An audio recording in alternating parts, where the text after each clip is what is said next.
Bismillahirrahmanirrahim. Assalamu alaikum dear students. I am Mohsin Munawwar, your biology teacher for NMD CAT session. आज के इस lecture में हम discuss करेंगे जेनेटिक्स एंड वेरिएशन इनहेरिटेंस. तो lecture के लिए चलते हैं बोर्ड की तरफ. In today's lecture, our key concepts or the contents which we will discuss about genetics and variation will be gene linkages and crossing over, sex linkages in Drosophila, Drosophila melanogaster जो कि commonly fruit fly कहलाती है, sex linkage in human और human में example hemophilia और उसकी genetic basis जो है वो इस लेक्चर में हम डिस्कस करें. तो सबसे पहले अगर हम gene linkage and crossing over की बात करें तो लफ्ज लिंकेज लिंक्ड से है, मतलब ऐसा फिनोमिना जिसमें जीन्स जो है वो एक पर्टिकुलर क्रोमोसोम्स पर मौजूद हों. तो phenomenon of staying together of all the jeans of a chromosome. तो एक पर्टिकुलर क्रोमोसोम पर मौजूदा तमाम जीन्स जो है वो एक दूसरे के साथ लिंक्ड होते हैं और उस प्रोसेस को जीन लिंकेज का नाम दिया जाता है. फॉर एग्जाम्पल अगर हम ये देखें कि एक क्रोमोसोम का स्ट्रक्चर है, इस क्रोमोसोम के ऊपर पर्टिकुलरली एक जीन इस पोजीशन पे मौजूद है, ये एरिया एक पर्टिकुलर सीक्वेंस ऑफ न्यूक्लियोटाइड जो कि पर्टिकुलर प्रोटीन को कोड करता है वो एक जीन कहलाता है. इसी तरह से एक दूसरा जीन यहां पे मौजूद है, ये एक एरिया है जो कि कोडिंग रीजन है और इसी तरह से ये दूसरा. ये चार बेसिक रीजन बनाए, इनको हम जीन्स का नाम देंगे. अगर इसी का एक होमोलोगस पेयर बना दिया जाए तो ये पार्टनर ऑफ जीन्स क्या कहलाएंगे? एलील. तो इसका मतलब ये एक होमोलोगस पेयर पर ये एक जीन का जो एलील्स का पेयर है, जो अल्टरनेट फॉर्म ऑफ जीन्स हैं, उनको हम यूज शो कर सकते हैं. इसका मतलब एक होमोलोगस पेयर के ऊपर चार जीन्स मौजूद हैं जो कि फिजिकली लिंक्ड हैं, फिजिकल उनका रिलेशनशिप मौजूद है और इस एक स्ट्रक्चर को, एक होमोलोगस पेयर को जो कि डिफरेंट जीन्स ऑक्युपाई कर रहा है, उसको हम नाम देंगे जीन लिंकेज. और ये तमाम स्ट्रक्चर कहलाएंगे लिंक्ड जीन्स. अब यहां पे इस प्रोसेस की, इस कॉन्सेप्ट की जरूरत क्यों पेश आई? हम जानते हैं कि क्रोमोसोम जो है उसको इनहेरिटेंस की थ्योरी में एक मेन रोल दिया जाता है. यह समझा जाता है कि क्रोमोसोम जो है वो एक इनहेरिटेंस के प्रोसेस में रोल प्ले करता है. अब अगर हम इस बात को सच मान लें तो इनहेरिटेंस में करैक्टर एक जनरेशन से नेक्स्ट जनरेशन में जाते हैं.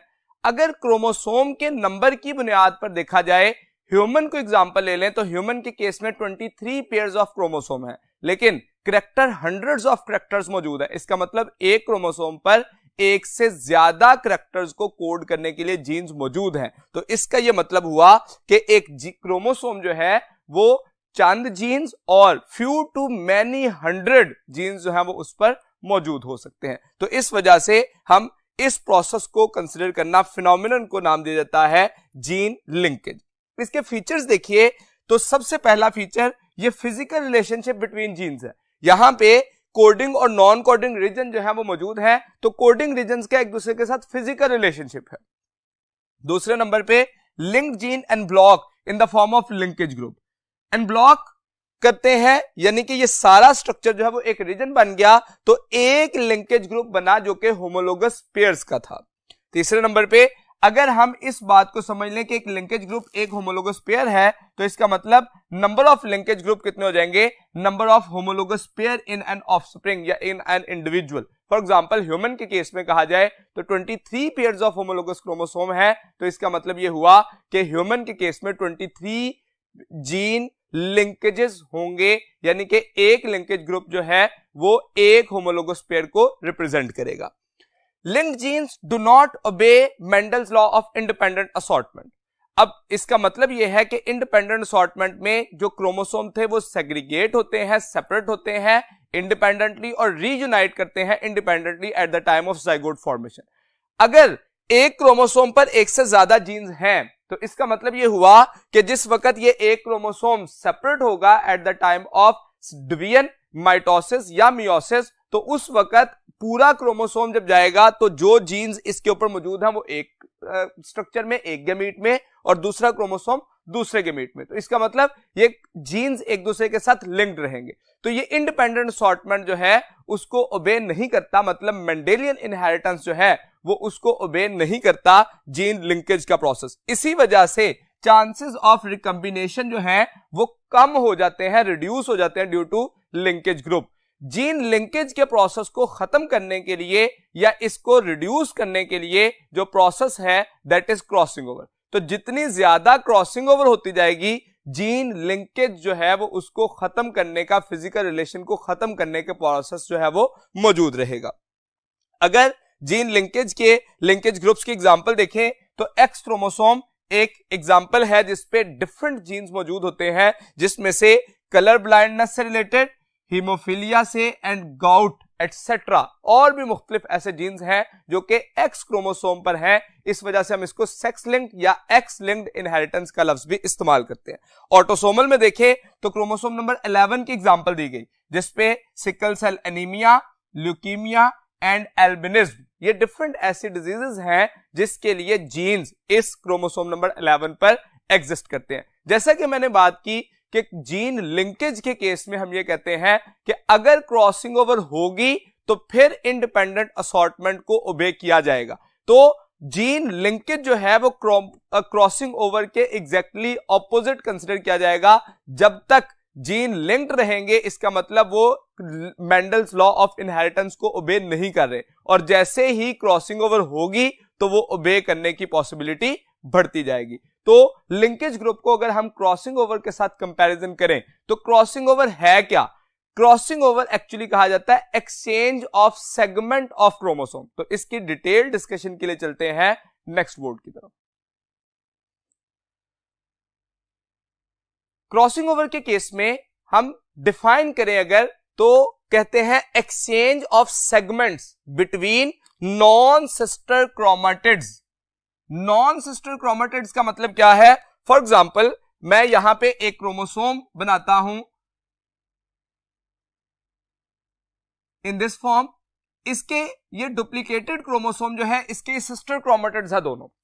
दूसरा क्रोमोसोम देखिए तो ये है जिसके सिस्टर क्रोमेटिड्स हैं। अब ये होमोलोगस पेयर है। अगर एक होमोलोग का सिस्टर क्रोमेटिड दूसरे होमोलोग के क्रोमेटिड के साथ एक्सचेंज हो तो उसको नाम दे देता है नॉन सिस्टर क्रोमेटिड का एक्सचेंज होना between homologous chromosomes during meiosis. तो मियोसिस के दौरानिए में अगर एक्सचेंज ऑफ सेगमेंट्स जो कि नॉन सिस्टर क्रोमेटिड का अगर होगा तो उसे नाम दिया जाएगा क्रॉसिंग ओवर। यहां पे एक्सचेंज ऑफ जेनेटिक मटेरियल होगा। एक्सचेंज ऑफ जेनेटिक मटेरियल हमारे पास 3 बेसिक फिनोमिनन में होता है, लेकिन तीनों में माइनर डिफरेंस है। फॉर एग्जांपल क्रॉसिंग ओवर में देखिए तो हम कहते हैं होमोलोगस पेयर होगा और उसका नॉन सिस्टर क्रोमेटिड एक्सचेंज करे। इसी तरह से आपने एक और प्रोसेस पढ़ा था पैरासेक्सुअलिटी।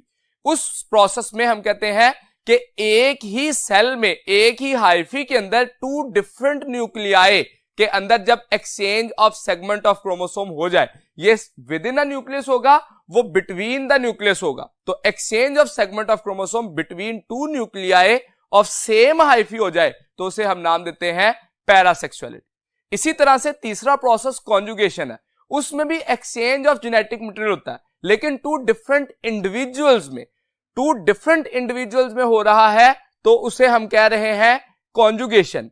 एक ही इंडिविजुअल के 2 डिफरेंट न्यूक्लियाई में हो रहा है तो उसे हम कह रहे हैं पैरासेक्सुअलिटी। और अगर एक ही न्यूक्लियस के 2 डिफरेंट जो क्रोमेटिड्स हैं, नॉन सिस्टर क्रोमेटिड हैं, होमोलोगस क्रोमोसोम के, होमोलोगस पेयर के, तो उसको नाम दिया जाएगा क्रॉसिंग ओवर। तो एक्सचेंज ऑफ जेनेटिक मटेरियल है। क्रॉसिंग ओवर जो है वो मिनिमाइज कर देता है चांसेस ऑफ जीन लिंकेज। अगर क्रोमोसोम जो है वो उनमें क्रॉसिंग ओवर स्टार्ट हो जाए नॉन सिस्टर क्रोमेटिड में, तो इस तरफ का जीन जो है, फॉर एग्जांपल मैं यहां पे दूसरा एक क्रोमोसोम का पेयर शो करता हूं, ये।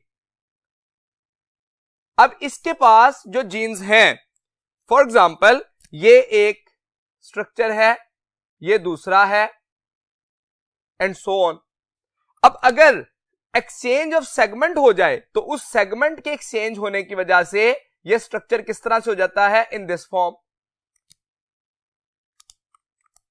अब इसके अपर साइड पर वो उसका सेगमेंट आ गया, बाकी रिमेनिंग स्ट्रक्चर वही रहा और सेगमेंट जो है वो किसका आ गया है, नॉन सिस्टर क्रोमेटिड का, जिस वजह से इसके अंदर जो जीन्स हैं उनकी सेग्रीगेशन और इंडिपेंडेंट असॉर्टमेंट का मेंडल का जो रूल था वो ओबे हो गया। इससे पहले जिस वक्त गमीट बनना था तो ये सारे जीन्स जो है वो एक गमीट में जाने थे और दूसरे सारे जो है वो एक गमीट में, लेकिन जब क्रॉसिंग ओवर हुई तो मे बी ये वाला जीन इसके साथ चला जाए, मे बी ये वाला जीन जो है वो इसके साथ चला जाए। जितनी दफा क्रॉसिंग ओवर होगी उतना जो चांसेस हैं जीन के लिंक्ड रहने के या जीन लिंकेज होने के वो मिनिमाइज होते जाएंगे। तो क्रॉसिंग ओवर जरूरी नहीं है कि एक ही दफा हो, एक होमोलोगस पेयर पे एक से ज्यादा पोजीशन पे एक से ज्यादा क्याज़मेटा फॉर्मेशन हो सकते हैं, एक से ज्यादा पोजीशन पे हो सकते हैं। क्रॉसिंग ओवर जो है वो डायरेक्टली प्रोपोर्शनल होती है distance between genes on gene map, यानी कि अगर ये दो जीन्स हम कंपेयर करें, जितने ज्यादा डिस्टेंस पे हैं उतना क्रॉसिंग ओवर की वजह से सेपरेट होने के चांसेस ज्यादा हैं। लेकिन अगर इन दोनों जीन्स को जो कि एक दूसरे के साथ क्लोजली लिंक्ड हैं, उन दोनों की बात करें तो क्रॉसिंग ओवर की वजह से उनका सेपरेट होने के चांसेस मिनिमम है। इसका मतलब जितना ज्यादा डिस्टेंस होगा लिंक्ड जीन्स के अंदर उतना क्रॉसिंग ओवर के जरिए उनका एक दूसरे से सेपरेट होने के चांसेस बढ़ते जाएंगे। तो इसलिए हमने लिखा cross over is directly proportional to the distance between genes on gene map। अब क्रॉसिंग ओवर की वजह से जो प्रोडक्ट बनती है उनको हम नाम देते हैं रिकम्बिनेंट टाइप और उस प्रोसेस को कहा जाता है रिकम्बिनेशन। अब रिकम्बिनेशन फ्रीक्वेंसी क्या होती है? अगर क्रॉसिंग ओवर ना हो तो जो जेनेटिक मटेरियल है वो इंटैक्ट रहता है, वेरिएशन नहीं आती और वेरिएशन ना आने की वजह से एवोल्यूशन का प्रोसेस नहीं होता। तो अगर क्रॉसिंग ओवर आएगी तो रिकम्बिनेंट्स बनेंगे। What is recombination frequency? तो हम कहते हैं proportion of recombinant types between two gene pairs as compare to sum of all combination. तो जब भी होमोलोगस पेयर एक दूसरे के साथ रिकंबाइन करेंगे, क्रॉसओवर करेंगे, तो उसमें कुछ जहां पे क्रॉसिंग ओवर होगी रिकम्बिनेंट टाइप्स बनेंगी और जहां पे इंटैक्ट रहेगा जेनेटिक मटेरियल उसको हम नाम दे देंगे पेरेंट टाइप। तो parent type plus recombinant type जो है वो सम ऑफ ऑल कॉम्बिनेशन कहलाएगा। इसके लिए ये एक जनरल फॉर्मूला अप्लाई किया जाता है जिससे हम रिकम्बिनेशन फ्रीक्वेंसी को डिटरमिन कर सकते हैं। So recombinant types over sum of all combinations multiplied with 100, so recombination frequency should be in percentage। Mapping of gene का क्या मतलब है? अगर हम क्रॉसिंग ओवर के जरिए जो जीन लिंकेज का प्रोसेस है उसको डिस्टर्ब कर रहे हैं, जीन लिंकेज को तोड़ रहे हैं, तो उससे हम genes on the chromosome map करने की पोजीशन में आ जाते हैं, उसकी लोकेशन को जानने की पोजीशन में आ जाते हैं। कैसे? That can be mapped on chromosome on the basis of their recombination frequency. जैसे यहां पे क्रॉसिंग ओवर किस पोजीशन पे हो रही है और उसकी वजह से कौन सा जीन शफल होने का चांस बन गया, उस बुनियाद पर हम position of the gene on chromosome determine करना हमारे लिए आसान हो जाएगा। इंपॉर्टेंस ऑफ क्रॉसिंग ओवर देखें तो क्रॉसिंग ओवर किस लिए सिग्निफिकेंट है? तो क्रॉसिंग ओवर की वजह से shuffle of the genetic material होगा, so that will produce genetic variation. जैसे ही जेनेटिक वेरिएशन आएगी तो that will provide raw material for the process of evolution. तो इसका मतलब जीन लिंक रहेगा, लिंकेज ग्रुप इंटैक्ट रहेगा, no variation, no evolution, individual will remain same generation after generation. लेकिन जैसे ही क्रॉसिंग ओवर आई, जेनेटिक मटेरियल शफल हुआ, वेरिएशन आएगी नेक्स्ट ऑफस्प्रिंग्स में, नेक्स्ट जनरेशंस में, और इन एडेप्टेशंस की वजह से अगर नेचर फेवर करती है उन्हें तो वो लीड करेगा एवोल्यूशन की तरफ। So that will provide raw material for the process of evolution. That is about the first point of our today's lecture, gene linkage and crossing over. Second point जो है वो जीन लिंकेज में अगर sex chromosome पर linked हो तो उसको हम नाम देते हैं सेक्स लिंकेज, और हमारे आज के लेक्चर में हमने दो बेसिक पॉइंट्स पे डिस्कस करना है, sex linkage in Drosophila and sex linkage in human. तो सेक्स लिंकेज इन ड्रोसोफिला को जानने के लिए चलते हैं नेक्स्ट बोर्ड की तरफ। सेक्स लिंकेज इन ड्रोसोफिला में हम सबसे पहले अगर देखें व्हाट इज ड्रोसोफिला, तो ड्रोसोफिला एक साइंटिफिक नेम है फ्रूट फ्लाई का, ड्रोसोफिला मेलानोगैस्टर। इस पे एक्सपेरिमेंट थॉमस हंट मॉर्गन ने किए जो कि 1910 में थे। थॉमस हंट मॉर्गन के इन एक्सपेरिमेंट का मकसद क्या था? इसका मकसद क्रोमोसोमल थ्योरी ऑफ इनहेरिटेंस को एक्सपेरिमेंटल एविडेंस प्रोवाइड करना था। जो क्रोमोसोमल थ्योरी ऑफ इनहेरिटेंस थी उसके मुताबिक यह कहा जा रहा था कि क्रोमोसोम एक्चुअली इन्वॉल्व होता है for the transmission of character from one generation to next generation. अब वो किस तरह से इन्होंने मैनेज किया, उसके लिए जो मॉडल ऑर्गेनिज्म सिलेक्ट किया गया that was actually Drosophila. Drosophila क्योंकि साइंटिफिक नेम है तो इसमें हम जीनस नेम कैपिटल डी लिखते हैं और इसको अंडरलाइन किया जाता है, otherwise should be written in italic और बोल्ड। इसको रीजन क्या थी व्हाई इट वाज सिलेक्टेड? सबसे पहला प्रोसेस ये इजी टू कल्चर था एंड इजी टू कलेक्ट था। जो ड्रोसोफिला है इसको कल्चर करने के लिए हमें सिर्फ मैश ऑफ बनाना लीव्स है या बनाना का जो छिलके होते हैं उनको इस्तेमाल कर सकते हैं, उस मैश को इस्तेमाल कर सकते हैं, इस पे ये आसानी से कल्चर कर जाते हैं। दूसरे नंबर पे इनको कलेक्ट करना बहुत आसान था। सेक्सुअल डायमॉर्फिज्म, जो मेल और फीमेल है उनमें एक डिफरेंस था। जो मेल है वो स्मॉलर इन साइज था और फीमेल जो है वो लार्जर इन साइज थी। दूसरे नंबर पे इनका एब्डोमिनल पॉइंट पे भी डिफरेंस था, एक का एब्डोमेन राउंड होता था और दूसरे का पॉइंटेड था, जिस वजह से आसानी से आइडेंटिफाई किया जा सकता था इज इट मेल और फीमेल। इस प्रोसेस को कहा गया कि सेक्सुअल डायमॉर्फिज्म है। इनका जो जनरेशन टाइम है वो शॉर्ट था, इस वजह से नंबर ऑफ जनरेशंस पे एवोल्यूशनरी प्रोसेस को समझने के लिए या इनहेरिटेंस के पैटर्न को समझने के लिए मल्टीपल जनरेशंस पे काम करना जरूरी था। तो इस पे इसका लाइफ स्पैन तकरीबन 2 वीक्स तक था या 15 डेज तक, जिस वजह से इसको इस्तेमाल करना आसान था बहुत सारी जनरेशंस तक स्टडी करने के लिए।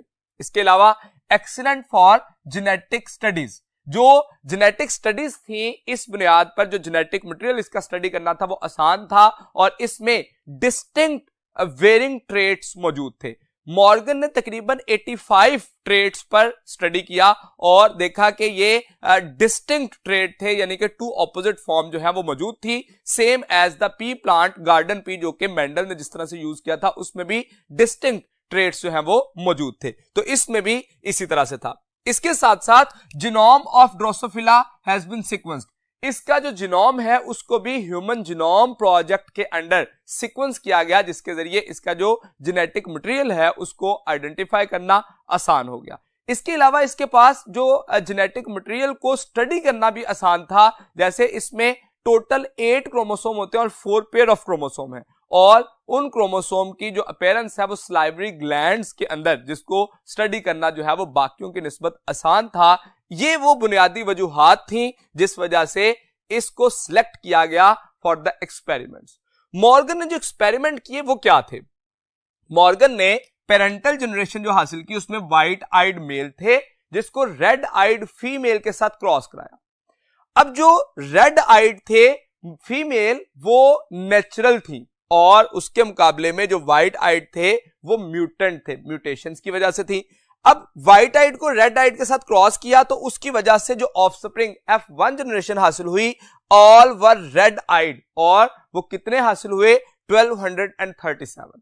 ये मेंडल के उस कॉन्सेप्ट के अकॉर्डिंग पूरा होते रहे थे कि जब हम डोमिनेंट और रिसेसिव कैरेक्टर को क्रॉस कराते हैं तो F1 जनरेशन में सारा डोमिनेंट आ जाता है। इसका मतलब ये डिस्टिंक्ट ट्रेट था, डोमिनेंट और रिसेसिव कैरेक्टर अपीयर होना चाहिए था। नेक्स्ट, जिस वक्त इसी प्रोसेस को मेंडल के ही एक्सपेरिमेंट को फॉलो करते हुए इसने F1 जनरेशन के F1 के साथ क्रॉस कराया मेल और फीमेल को, उनसे जो ऑफस्प्रिंग हासिल हुए उसमें red eyed female, red eyed male और white eyed male, no white eyed female. इस एक्सपेरिमेंट के अंदर व्हाइट आइड फीमेल अपीयर नहीं हुआ। अब इससे उसने क्या नतीजा निकाला, उसने समझा कि ये जो प्रोसेस है रेड आई और व्हाइट आई, ये सेक्स लिंक्ड इनहेरिटेंस है, मतलब ये सेक्स क्रोमोसोम पर मौजूद है और उसके साथ साथ ये अगर व्हाइट आइड फीमेल में अपीयर नहीं हुआ तो इसका मतलब शायद ये है कि व्हाइट आइड फीमेल या तो एग्जिस्ट ही नहीं करती और या ये वायबल नहीं है, मतलब एग्स की स्टेज पे या लार्वल स्टेज पे ही किल हो जाती हैं। ये बात उसके जहन में इस वजह से आई क्योंकि जब red eyed female red eyed male यानी कि रेड आइड और व्हाइट आइड को जब उसने कंपेयर किया तो according to Mendel F2 generation में 3:1 फिनोटिपिक रेशियो आनी चाहिए थी। तो अगर आप रेड आइड दोनों को देखें तो ये 3470 थे और व्हाइट आइड 782 थे। तो अगर 3470 एंड 782 का हम कंपैरिजन करें तो वो 3:1 नहीं थी, बल्कि ये रेशियो जो है वो स्लाइटली कम आ रही थी। इसका मतलब ये हुआ उसने समझा कि शायद ऐसा होता है कि व्हाइट आइड फीमेल भी होनी चाहिए लेकिन वो लार्वल स्टेज पे वायबल ना होने की वजह से किल हो जाती है। इस अपने डाउट को क्लियर करने के लिए उसने टेस्ट क्रॉस किया। टेस्ट क्रॉस क्या था उसको जानने के लिए चलते हैं नेक्स्ट बोर्ड की तरफ। टेस्ट क्रॉस में उसने व्हाइट आइड मेल को रेड आइड फीमेल के साथ, मतलब टेस्ट क्रॉस में हम जानते हैं कि पेरेंटल जो रिसेसिव है उसको क्रॉस किया जाता है F1 जनरेशन के साथ।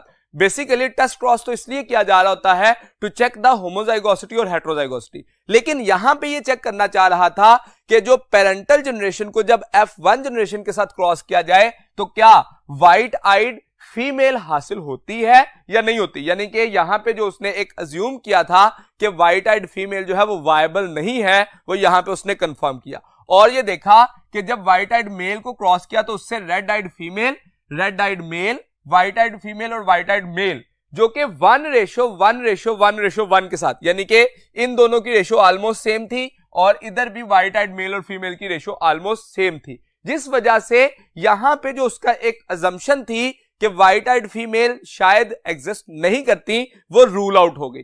अब नई बात आ गई कि अगर व्हाइट आइड फीमेल भी एग्जिस्ट करती है तो इसका मतलब जो सेक्स लिंक्ड करैक्टर है वो पर्टिकुलरली एक्स क्रोमोसोम पे लिंक्ड है। और फिर उसने अपने इस बात को कंफर्म करने के लिए कंफर्मेटरी टेस्ट या रेसिप्रोकल टेस्ट जो है वो परफॉर्म किया। अब रेसिप्रोकल क्या था, टेस्ट क्रॉस के ऑपोजिट। वो क्या था, टेस्ट क्रॉस में व्हाइट आइड मेल यूज कर रहा था, रेसिप्रोकल में व्हाइट आइड फीमेल यूज की। उधर रेड आइड फीमेल थी तो रेड आइड मेल, यानी कि ऑपोजिट यूज किया और उसकी वजह से उसने देखा कि रेड आइड फीमेल और व्हाइट आइड मेल हासिल हो रहा था। अब उसका ये जो अजम्पशन थी वो खत्म हो गई और उससे उसने जो कंक्लूजन्स निकाले वो क्या थे। उसने कहा कि जो ड्रोसोफिला आई कलर है वो एक्स लिंक्ड ट्रेट है। दूसरे नंबर पर उसने कहा रेड आई जो है वो डोमिनेंट करैक्टर है और उसको रिप्रेजेंट किया जा सकता है W+ पे, और व्हाइट आई जो है वो रिसेसिव ट्रेट है जिसको रिप्रेजेंट किया जा सकता है बाय W। अब अगर इसके इन कंक्लूजन्स की बुनियाद पे जो इसने लास्ट पे अपना ये स्टैटिस्टिकल अप्रोच अपनाई थी उसको देखें तो हम किस तरह से इस बात को जस्टिफाई कर सकते हैं। देखिए व्हाइट आइड, सबसे पहले तो हमें पता है कि मेल जो है उसमें X और Y होते हैं। अब X लिंक था, व्हाइट आई है तो इसका मतलब X के ऊपर क्या होगा, W, और रेड आइड फीमेल है तो इसका मतलब XW+, XW+। ठीक है। अब इससे जब रेड आइड हासिल हुए तो कौन कौन से इंडिविजुअल हासिल हो सकते हैं। अब इससे जो गेमेट बनेंगे वो सारे के सारे XW+ होंगे, यानी कि चाहे मेल आए या फीमेल आए XW+ होना उसके पास लाजमी है। और दूसरी कंडीशन क्या है, यहां तो उसके पास XW होगा, हेट्रोजाइगस फीमेल बनेगी रेड आइड फीमेल, और Y होगा यानी कि रेड आइड मेल। तो इसका मतलब ऑल ऑफस्प्रिंग F1 जनरेशन में क्या बन जाएंगे, रेड आइड। अब उसने इन दोनों को क्रॉस किया, किस तरह से, रेड आइड फीमेल हासिल की XW+, XW। ये उसने F1 जनरेशन में जो रेड आइड फीमेल हासिल हुई थी उससे क्रॉस किया रेड आइड मेल को, और वो क्या था, XW+Y। अब जिस वक्त ये क्रॉस किया तो उससे F2 जनरेशन जो हासिल हुई वो red eyed female, red eyed male और व्हाइट आइड मेल थे। अब इसमें देखिए जो हमारे पास गमीट बन सकते हैं, इससे दो तरह के गमीट बन सकते हैं, या तो XW प्लस बन सकता है या XW बन सकता है। इधर से भी दो तरह के गमीट बन सकते हैं, आइदर XW प्लस और Y। अब इस क्रॉस को हम पुनेट स्क्वायर के ऊपर ले जाते हैं।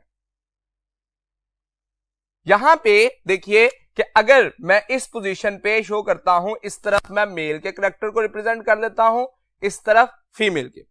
अगर फीमेल में देखें तो दो तरह के स्ट्रक्चर थे, कौन कौन से? XW प्लस था और XW था, और मेल के केस में क्या क्या थे? XW plus and Y। अब अगर इससे हम देखें तो क्या हो सकता है? XW प्लस बन सकता है, फिर यहां पे आए तो XW प्लस Y हो सकता है, यहां पे XW प्लस XW हो सकता है, और यहां पे XW Y हो सकता है। अब आप आसानी से पहचान सकते हैं कि रेड आइड फीमेल बनी XW प्लस, ये हेट्रोजाइगस भी रेड आइड फीमेल ही रहेंगी, और व्हाइट आइड मेल भी बने और रेड आइड मेल भी बने, लेकिन व्हाइट आइड फीमेल अपीयर नहीं हुई इस क्रॉस के अंदर, नो व्हाइट आइड फीमेल। यही वो पॉइंट था जिसकी वजह से उसे जाना पड़ा किस तरफ? टेस्ट क्रॉस की तरफ। और टेस्ट क्रॉस में उसने क्या किया? XW Y को यूज किया मेल, और रेड आइड फीमेल यूज की थी जो कि F1 जनरेशन में हासिल हुई थी, XW प्लस XW। तो हम यहां पे XW प्लस और XW के साथ इसको रिप्रेजेंट कर लेते हैं। अब इसकी वजह से चारों कंडीशंस हासिल होने के चांसेस है। मैं इसके क्रॉस को यहां पे उसी तरह से पुनेट स्क्वायर में बनाता हूं कि अगर हम यहां पे देखें तो XW और Y, यहां पे हम मेल को रिप्रेजेंट कर लें और इस तरफ हम रिप्रेजेंट कर लेते हैं XW प्लस एंड XW जो कि फीमेल के हैं। अब इस जगह पे पहले एरिया में हम देखेंगे XW प्लस XW हमें शो हो गया, इस जगह पे XW। अब जिस वक्त XW आएगा तो इसका मतलब व्हाइट आइड फीमेल हासिल हो गई, और जिस वक्त इस एरिया में देखेंगे तो XW प्लस Y और XW Y। अब इस पुनेट स्क्वायर से हमने आसानी से यह बात जस्टिफाई कर ली कि अगर जो मेल और फीमेल हैं उनको क्रॉस किया जाए टेस्ट क्रॉस के लिए तो 1:1:1:1 के साथ हासिल हो जाती है व्हाइट आइड रेड आइड फीमेल, और फिर व्हाइट आइड फीमेल, फिर रेड आइड मेल और व्हाइट आइड मेल। इस प्रोसेस को रेसिप्रोकल क्रॉस में उसने देखने के लिए क्या किया? व्हाइट आइड मेल को XW को क्रॉस किया रेड आइड मेल के साथ जो कि XW प्लस Y था। अब उससे जब गमीट बनेंगे तो इससे सिर्फ XW के गमीट बनेंगे, और इधर XW प्लस के गमीट होगा, और Y का 2 डिफरेंट टाइप के गमीट होंगे, हेट्रोगेमेटिक होगा। और ऑफस्प्रिंग जब देखेंगे तो रेड आइड फीमेल कैसे बनेगी? XW प्लस एंड XW, ये रेड आइड हो गई हेट्रोजाइगस, और जब XW और Y मिलेगा तो व्हाइट आइड मेल, यानी कि रेसिप्रोकल क्रॉस में ये बात जस्टिफाई कर दी उसने कि ये एक्स लिंक्ड ट्रेट है, और उसके साथ साथ ये एक ऐसा प्रोसेस है जिसमें एक्स लिंक्ड इनहेरिटेंस जो है वो हमेशा जिगजैग मैनर में चलती है। अगर रेड आइड मेल था तो उसका करैक्टर नेक्स्ट जनरेशन में फीमेल में आएगा, मेल टू मेल ट्रांसफर नहीं है बल्कि मेल टू फीमेल ट्रांसफर है, और फीमेल टू मेल इस करैक्टर के ट्रांसफर होने का चांस होता है। इसलिए हम कहते हैं एक्स लिंक्ड इनहेरिटेंस जो है वो जिगजैग मैनर में चलती है, father to daughter and daughter to the grandson. तो इस प्रोसेस को हम कहते हैं जिगजैग। ये वो प्रोसेस था जिसमें पहली दफा T.H. मॉर्गन ने, थॉमस हंट मॉर्गन ने इस बात को जस्टिफाई किया कि किस तरह से इनहेरिटेंस में जो जीन्स इन्वॉल्व होते हैं और वो क्रोमोसोम पर पर्टिकुलर क्रोमोसोम के ऊपर लिंक्ड होते हैं। इसके बाद फिर डिफरेंट और एक्सपेरिमेंट्स किए गए और ह्यूमन की जो जीन लिंकेज है उसको जस्टिफाई किया गया। तो इसके लिए चलते हैं नेक्स्ट बोर्ड की तरफ। सेकेंड पार्ट जो हमारे लेक्चर का, that is sex linkage in humans. जब हम ह्यूमंस की बात करते हैं तो ह्यूमन में हम जानते हैं किसी भी लिविंग ऑर्गेनिज्म के अंदर दो तरह के क्रोमोसोम होते हैं, एक ऑटोसोम्स होते हैं और एक सेक्स क्रोमोसोम्स होते हैं। तो ऐसे ट्रेट जो कि सेक्स क्रोमोसोम के साथ एसोसिएटेड होंगे उनको हम कहेंगे कि ये सेक्स लिंकेज का नाम दिया जाएगा। अब traits linked to sex chromosome in case of human two types के हो सकते हैं, आइदर एक्स और वाई। तो अगर एक्स क्रोमोसोम के ऊपर वो ट्रेट या वो जीन्स एग्जिस्ट करें तो उसे हम नाम देते हैं एक्स लिंक्ड ट्रेट्स, और इसी तरह से वाई क्रोमोसोम पर हो तो उन्हें हम वाई लिंक्ड ट्रेट्स का नाम देते हैं।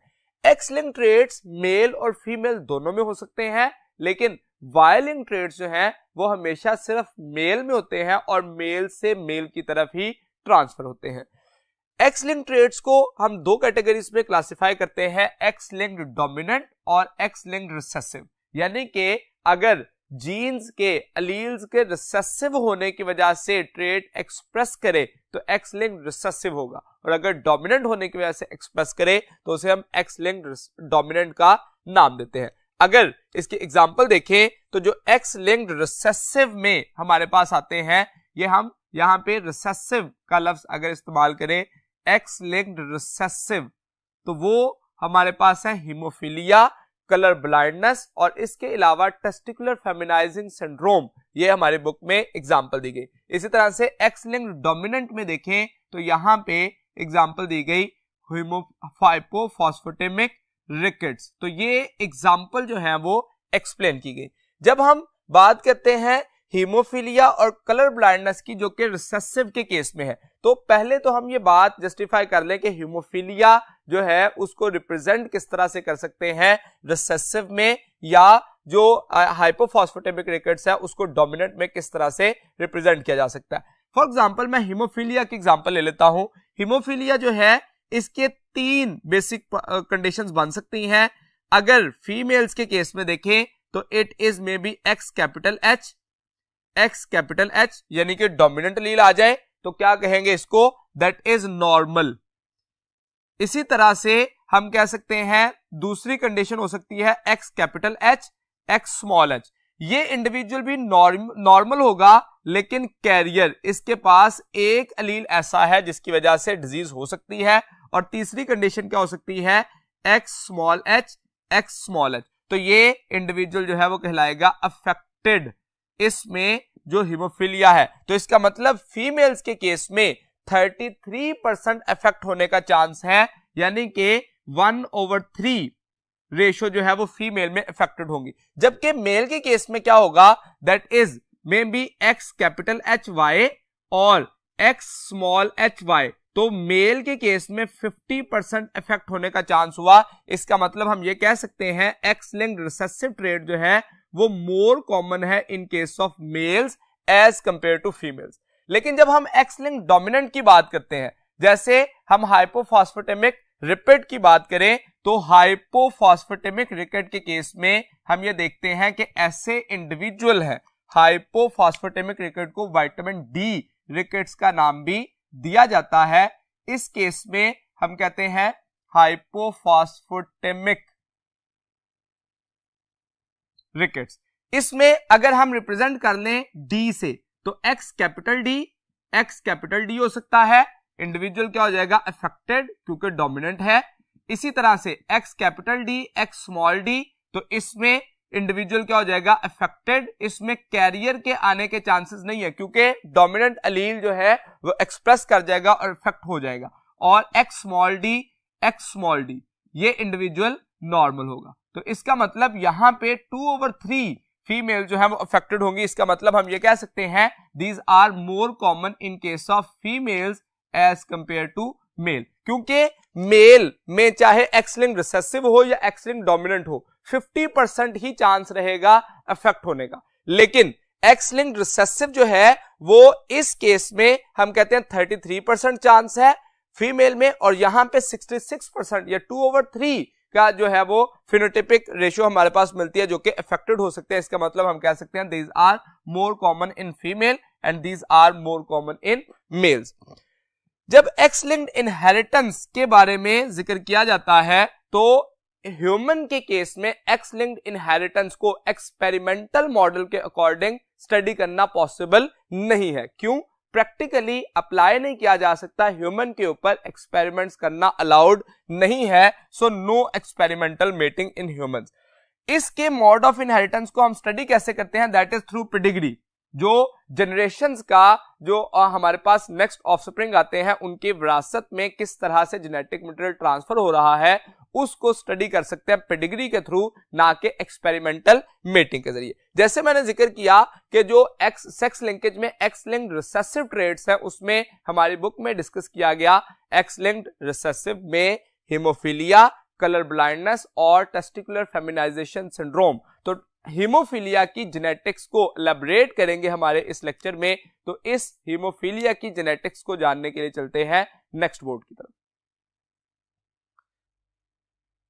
हीमोफीलिया एक ऐसी डिजीज है जिसमें ब्लड क्लॉट नहीं हो पाता आफ्टर एन इंजरी। यानी कि नॉर्मल क्या होता है कि अगर हमें किसी किस्म का कोई कट लगता है, इंजरी आती है, तो ब्लड जैसे ही बॉडी से रिलीज होना शुरू होता है तो उसके बाद ब्लड क्लॉटिंग का प्रोसेस शुरू होता है, जिसकी वजह से ब्लड का फर्दर जो है वो लॉस होने से रोक लिया जाता है। ये नॉर्मल प्रोसेस है। लेकिन अगर एक पर्सन में ब्लड फेल्स टू क्लॉट, यानी कि क्लॉट होने से रुक जाए, तो उसको हम नाम देते हैं हीमोफीलिया। ये एक एक्स लिंक्ड इनहेरिटेंस है और एक्स लिंक्ड रिसेसिव इनहेरिटेंस है। इसके काजेस क्या है? या तो एब्सेंस ऑफ क्लॉटिंग फैक्टर होगी, कंप्लीट एब्सेंस, या रिडक्शन और मेल फंक्शंस। तो ये डिफरेंट जो है वो प्रॉब्लम्स हो सकती हैं। Malfunctions of blood clotting factor हो जाए, एब्सेंस हो जाए या रिडक्शन हो जाए, तो तीनों वजह से ये प्रॉब्लम जो है वो आ सकती है। हीमोफीलिया की टाइप्स देखें तो हम इसको तीन बेसिक कैटेगरीज में क्लासिफाई करते हैं। That is may be haemophilia A, haemophilia B and haemophilia C. और हीमोफीलिया ए और बी सेक्स लिंक्ड या एक्स लिंक्ड होने की वजह से इसको नाम दिया जाता है नॉन एलिलिक, जबकि हीमोफीलिया सी ऑटोसोमल होने की वजह से उसको एलिलिक का नाम दिया जाता है। अगर इसमें हम बेसिक डिफरेंस देखें जो कि एमसीक्यू के लिहाज से बहुत इंपॉर्टेंट है कि हीमोफीलिया ए 80% इंडिविजुअल्स को अफेक्ट करता है, जबकि हीमोफीलिया बी 20% को, और हीमोफीलिया सी लीस्ट कॉमन है, यानी कि लेस देन 1% पॉपुलेशन को अफेक्ट करता है। सो हमें यह पूछा जा सकता है कि मोस्ट कॉमन टाइप कौन सी है, तो वो हीमोफीलिया ई है, और लीस्ट कॉमन जो है वो हीमोफीलिया सी कंसिडर की जाएगी। इसके लिए जैसे मैंने काज में कहा कि क्लॉटिंग फैक्टर का ना बनना, खराब बनना या कम बनना हो सकता है। तो कौन सा blood clotting factor? In case of haemophilia A factor 8 missing होता है, बी में फैक्टर 9 और सी में फैक्टर 11। ब्लड क्लॉटिंग फैक्टर्स जो है वो डिफरेंट टाइप के हो सकते हैं और उनमें प्रॉब्लम की वजह से ये मुख्तलिफ किस्म का हीमोफीलिया की कंडीशन आ सकती है। एक्स लिंक्ड रिसेसिव इनहेरिटेंस जो है या हीमोफीलिया, ये जिगजैग पैटर्न पे होते हैं। जिगजैग पैटर्न का मतलब कि मदर टू सन आएगा और सन टू ग्रैंड डॉटर, या फादर टू डॉटर और डॉटर टू ग्रैंड सन। तो हमेशा स्ट्रेट जो है वो मूवमेंट नहीं होगी, जैसे वाई लिंक्ड इनहेरिटेंस जो है वो स्ट्रेट होती है, फादर टू सन हमेशा एक जेंडर में चलेगी। लेकिन जो एक्स लिंक्ड है ये हमेशा एक जेंडर से दूसरे जेंडर की तरफ ट्रांसफर होती है, इसलिए हम इसके लिए वर्ड इस्तेमाल करते हैं जिगजैग मैनर। जीन्स जो हीमोफीलिया के लिए जो रिप्रेजेंट करते हैं, हम कैपिटल एच और स्मॉल एच लेटर जो है ये अल्फाबेट को यूज करते हैं। एक्स लिंक्ड रिसेसिव इनहेरिटेंस है, एक्स लिंक्ड रिसेसिव ट्रेट है, तो हम जानते हैं कि जब भी रिसेसिव ट्रेट को रिप्रेजेंट किया जाएगा तो स्मॉल अल्फाबेट यूज किया जाता है और डोमिनेंट के लिए कैपिटल एच या कैपिटल लेटर या अल्फाबेट यूज किया जाता है। तो जब कैपिटल लेटर यूज करेंगे तो रिसेसिव इनहेरिटेंस में वो नॉर्मल होगा, और स्मॉल जब यूज करेंगे तो वो हीमोफिलिक कंसिडर किया जाएगा। इसी जेनेटिक्स के प्रोसेस को अंडरस्टैंड करने के लिए अगर हम एक एमसीक्यू देखें, when a haemophilic carrier women, अब यहां पे हम सबसे पहले तो ये बात समझ लें कि हीमोफिलिक कैरियर वुमेन क्या है। अगर हम सिंबल्स देखें जो लेटर यूज करते हैं और सिंबल, ये दोनों डिफरेंट चीजें हैं। देखिए अगर हम फीमेल और मेल दोनों की बात समझ लें कि किस तरह से रिप्रेजेंट किया जाएगा, हमेशा फीमेल के लिए हम शो करते हैं एक राउंड, और जो मेल है उसको रिप्रेजेंट करने के लिए बॉक्स रिप्रेजेंट किया जाता है पेडिग्री में। अब अगर ये दोनों जो है इसी तरह से ब्लैंक रखे जाएं तो ये कंसिडर किए जाते हैं नॉर्मल है, और अगर फीमेल के केस में राउंड में एक डॉट शो किया जाए तो it means it is a carrier. अब मेल जो है वो कैरियर नहीं हो सकता, क्यों, अभी हम ये बात समझते हैं। और अगर इस राउंड को हम लाइंस से फिल कर दें या इसको फिल कर दिया जाए तो इसको हम कंसिडर करते हैं ये अफेक्टेड है। ठीक है जी, इस तरह से हम इसको रिप्रेजेंट कर सकते हैं डायग्रामेटिकली, यानी कि हमें ये लिखने की जरूरत नहीं है कि ये हीमोफिलिक है, ये नॉर्मल है या कैरियर है। हमने सिर्फ ये सिंबल बना लिए जिसके जरिए हम आसानी से ये बात जस्टिफाई कर सकते हैं। अब इस प्रोसेस को जस्टिफाई करने के लिए जब फीमेल है जो नॉर्मल है उसके लिए हमारे पास जेनेटिक बेसिस इसकी होंगी x capital H, X capital H. जब कैरियर के लिए लफ्ज इस्तेमाल करेंगे तो x capital H, X small H, और इसमें x small H, X small H. अब यहां पे हमारे लिए आसान हो गया, हीमोफिलिक कैरियर वुमेन कहा गया, तो कैरियर वुमेन के लिए हमारे पास जो जेनेटिक्स है वो क्या है, X capital H, X small H. ये फीमेल के लिए हो गई। मैरिज अ नॉर्मल मैन, अब नॉर्मल मैन के लिए हम शो करते हैं एक्स कैपिटल एच वाई, और हीमोफिलिक के लिए एक्स स्मॉल एच वाई। तो यहां पे नॉर्मल मेल के लिए हम कहेंगे एक्स कैपिटल एच वाई।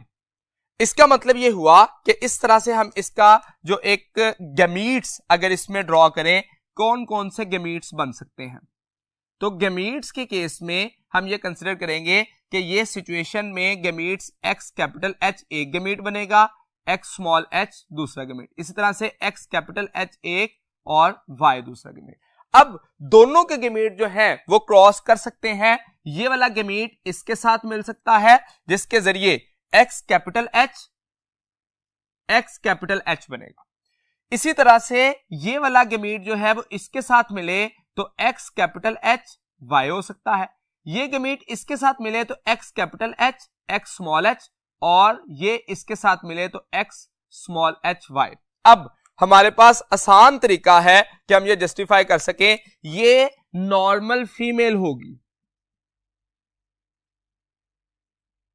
और ये भी नॉर्मल या कैरियर होगी, ये नॉर्मल मेल होगा और ये अफेक्टेड होगा।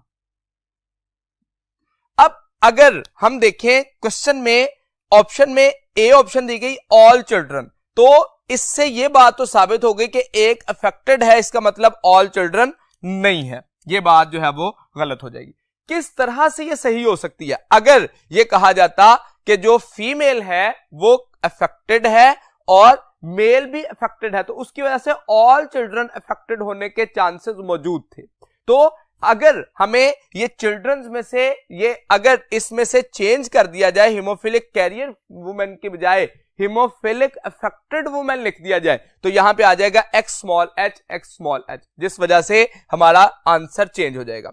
बीटा ऑप्शन देखिए ऑल डॉटर्स, तो यहां पे देखिए X capital H, X capital H, इसका मतलब नॉर्मल फीमेल, ऑफस्प्रिंग में एक डॉटर नॉर्मल आ गई, इसका मतलब ये वाला आंसर भी नहीं होगा। अगर सी ऑप्शन देखें चार्ली, तो उसमें हम कह रहे हैं हाफ डॉटर, तो यहां पे देखिए X capital H, X capital H normal female है, X capital H, X small H carrier female है, अफेक्टेड फिर भी नहीं है, तो इसका मतलब ये हुआ कि हाफ डॉटर्स भी नहीं हो सकता। और अगर हम डेल्टा ऑप्शन देखें तो इसमें क्या कहा गया, हाफ सन्स। किस तरह से, एक्स कैपिटल एच वाई और एक्स स्मॉल एच वाई, इसका मतलब 50% नॉर्मल है, 50% अफेक्टेड है, so most suitable option among these will be half sons. तो इसमें अगर हम बाकी ऑप्शंस देखें तो क्वेश्चंस के अंदर चेंज करके ऑप्शंस जो है वो चेंज हो सकती हैं। मिसाल के तौर पर अगर मेल अफेक्टेड शो कर दिया जाए तो इसका मतलब x स्मॉल h आएगा, तो ऑप्शंस चेंज हो जाएंगी। अगर कैरियर की बजाय अफेक्टेड फीमेल शो कर दी जाए तो इसका मतलब है कि इस क्वेश्चन को डिफरेंट एंगल से पूछा जा सकता है, कैरियर वुमेन को नॉर्मल के साथ, इसी तरह से कैरियर का अफेक्टेड के साथ, और मुख्तलिफ कंडीशन अफेक्टेड को अफेक्टेड के साथ भी कंसिडर किया जा सकता है। हमें जो याद रखने की चीज है वो ये है, जिसमें सिंबल्स क्या है अगर पेडिग्री शो की जा रही है, और जैसे मिसाल के तौर पर पेडिग्री में अगर आप क्वींस विक्टोरिया की पेडिग्री देखें तो उसमें इस तरह से राउंड को शो किया गया कि इसके साथ जो है वो मैरी की। अब मैरी करने की वजह से ये जो स्ट्रक्चर है इसमें ऑफस्प्रिंग जो प्रोड्यूस हो रहे हैं उनको यूं शो किया जा रहा है। कितने ऑफस्प्रिंग प्रोड्यूस हो रहे हैं? That is may be male female, वो अफेक्टेड है कैरियर है, उनको रिप्रेजेंट किया जा सकता है। मतलब अगर ये नॉर्मल है तो इसका मतलब हमने इसको बिल्कुल ब्लैंक रखा, और अगर इसमें डॉट शो करते तो इसका मतलब ये कैरियर था। तो इस तरीके से हम आसानी से ये जस्टिफाई कर सकते हैं कि पेडिग्री के अंदर ये जो प्रॉब्लम है वो किस तरह से नेक्स्ट जनरेशन में ट्रांसफर होगी। यहां तक आज के लेक्चर की डिस्कशन कंप्लीट हुई। उम्मीद है कि मैं अपनी बात आपको समझाने में कामयाब रहा। अगले लेक्चर तक के लिए दीजिए इजाजत। अल्लाह हाफिज।